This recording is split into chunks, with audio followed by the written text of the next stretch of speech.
Hi everyone! Ayan, so babasahan ko kayo ng tula for tonight's video. So ang title ng book na to ay Pagsibol by Kim Derla. So if you're someone na feeling mo ang tagal-tagal na nitong pinagdadaanan mo ngayon, na para bang wala nang katapusan to, na para bang Lord, kailan ba ito matatapos? Ang ganda ng isa sa mga sinulat ni Miss Kim dito sa book niya. So I'm gonna read this to you for tonight's video to share some hope and somehow to lift you up. To lift you up. Lahat ng may pandinig ay makinig. Matatapos rin naman ang lahat. Matatapos mo rin ang thesis mo. Matatapos mo rin ang sandamakmak na trabaho. Matatapos rin ang mga pinapanood mong drama at pelikula. Matatapos mo rin ang binabasa mong akda. Matatapos rin naman ang lahat. Matatapos rin ang iyong kalungkutan. Hindi ka na makakaramdam ng lungkot dahil sasalubungin ka rin naman ng saya. Darating ang araw na muling magliliwanag ang iyong bawat umaga. Matatapos rin naman ang lahat.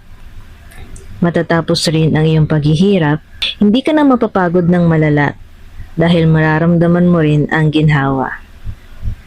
Makakahinga ka na ng masaya, mararamdaman mo rin ang kapayapaan. Matatapos rin naman ang lahat. Matatapos rin ang nararamdaman mong sakit. Darating ang araw na mas panatag ka na. Darating ang sandali na hindi ka na mahihirapan. Makakapagpasaya ka ng muli. Matatapos rin naman ang lahat. Kumapit ka lang. Kumapit ka lang hanggat may kakapitan. Darating rin ang panahon na makakamit mo rin ang iyong inaasam.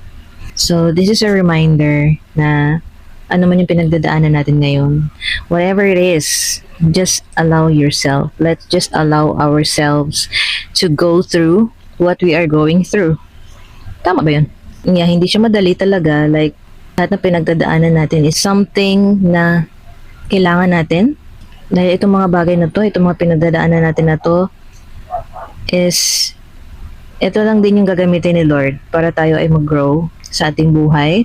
I know meron sa atin na para matagal na, maybe meron tayong mga challenges, meron tayong mga pinagdadaanan na taon na, ganyan. Hindi natin alam kung hanggang kailan siya.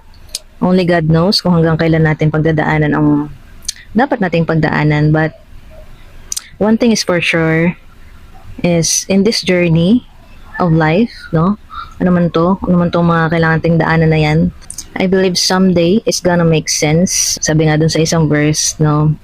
Sabi ni Lord doon, you may not understand now what I am doing, but someday you